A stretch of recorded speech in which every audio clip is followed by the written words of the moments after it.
I don't think it's a secret that 2024 was not easy here in Chickenlandia. At one point, I even thought Chickenlandia was gonna explode. That was a couple videos back. Even though I'm an educator, like this is what I do, I tell people how to take care of their chickens, I can also slack off. I can get lazy. I'm gonna talk about what happened, and I'm going to tell you the changes that I'm making to hopefully make 2025 a better year here in Chickenlandia.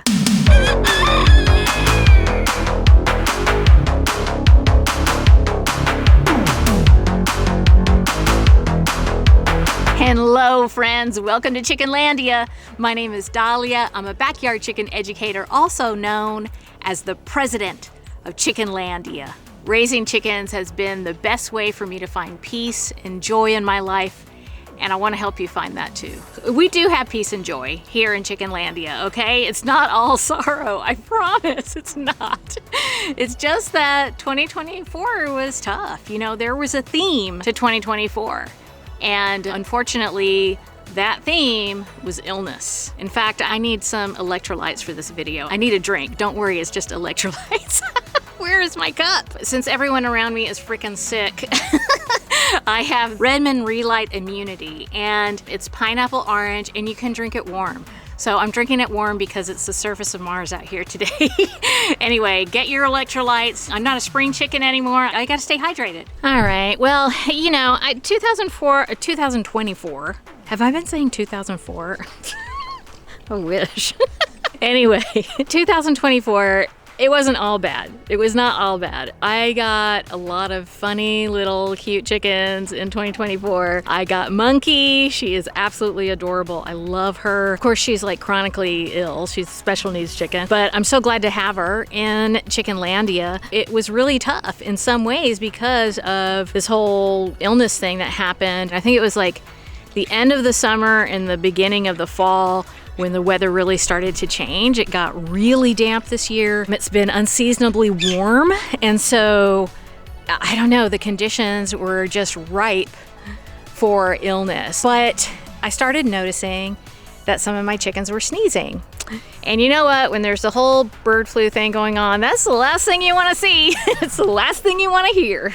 So I do want to say that, and I'm certainly guilty of this. I hear a chicken sneeze. I have a couple of chickens with the respiratory thing going on, and I start to panic, especially right now. If it happens to you that someone's sneezing in your flock, which is fairly common, especially where I live, and especially during this time of year, I don't want you to just jump to worst case scenario. If someone in your family comes down with a cold, they're like, oh, I think I have a cold. You don't immediately think like, oh my gosh, we're all gonna die. So try not to do that with your flock. Yes, it could be something serious. There's no guarantee that it isn't, but there's also no guarantee that it is gonna be something serious and you're gonna lose your whole flock. Regardless of what's going on, if you panic, that's not gonna help your chickens and it's not gonna help you. Do as I say and not as I do. Try really hard not to panic. Come and watch Chickenlandia and I'll help you get through it. Because I've been through it all.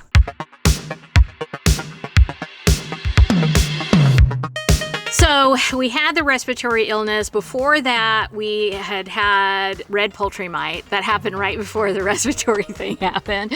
And I also had a duck that was egg-bound this year, and I had some bumblefoot in my flock this year. There was a lot going on. We got through all of it. I didn't have that many losses this year. And of course, I have like an aging flock. I've got special needs chickens.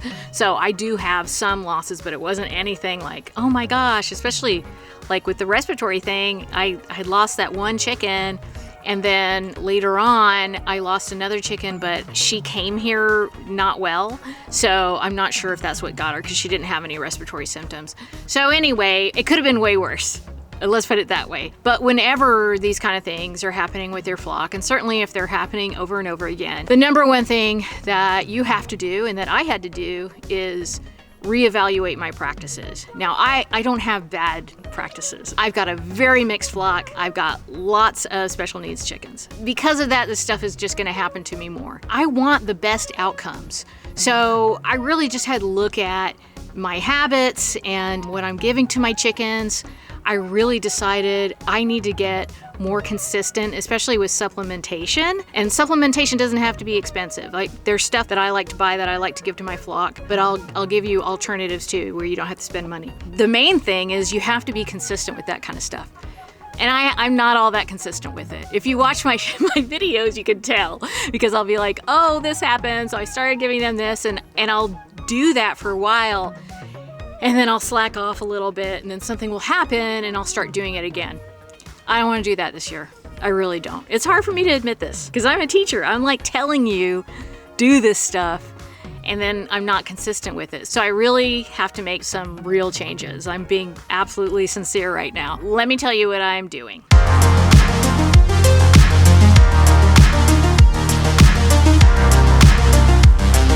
So the first thing I want to focus on is nutrition. The best way to feed your chickens is to give them the best quality feed that your budget can afford. So that's what's best. Also give them healthy kitchen scraps, mostly leafy greens, some low sugar fruits, a little bit of healthy protein. And another thing that you can do is give them immune boosting herbs, which I am really focusing on this year, especially with the respiratory stuff going on.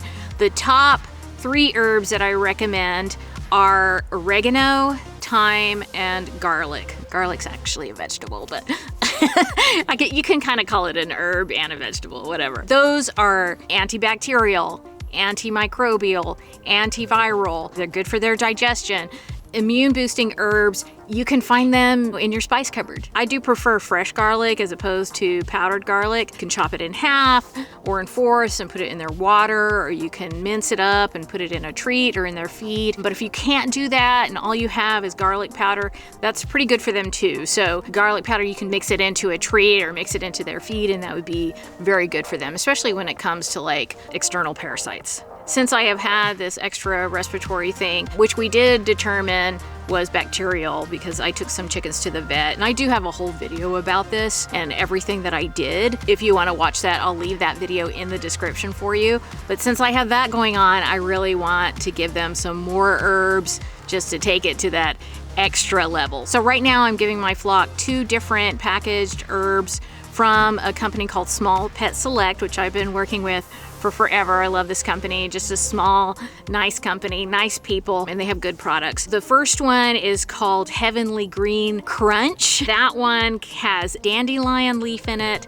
It's got raspberry leaf, nettles, lemon balm, which the lemon balm is really good for the respiratory stuff, and some other herbs that are medicinal for chickens. The other one is just nettles, and I'm giving them more nettles because it's just so good for respiratory stuff, and it's also good to like calm them down, because stress can cause a lot of problems with chickens. So it's kind of like, what came first, the chicken or the egg?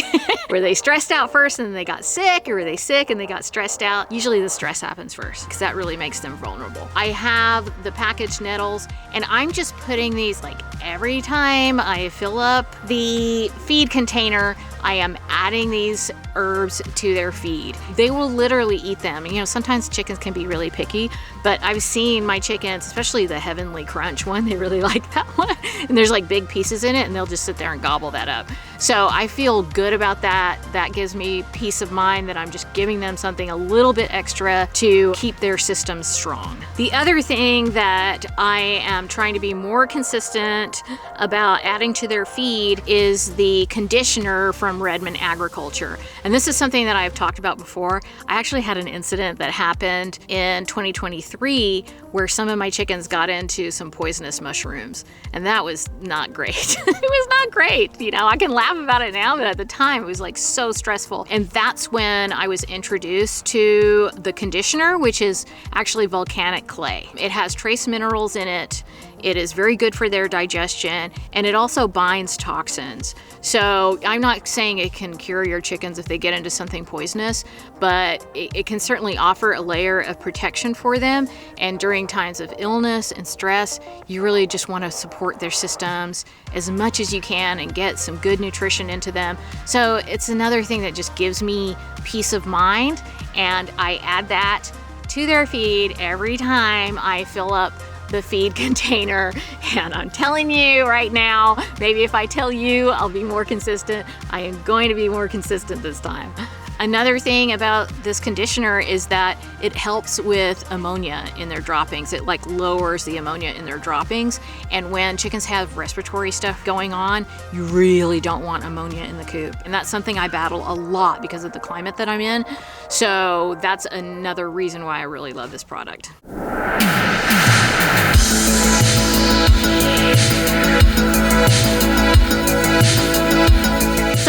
I mentioned that I had a duck that was egg bound this year. She got through it, but that was a pretty hefty vet bill that I had to pay.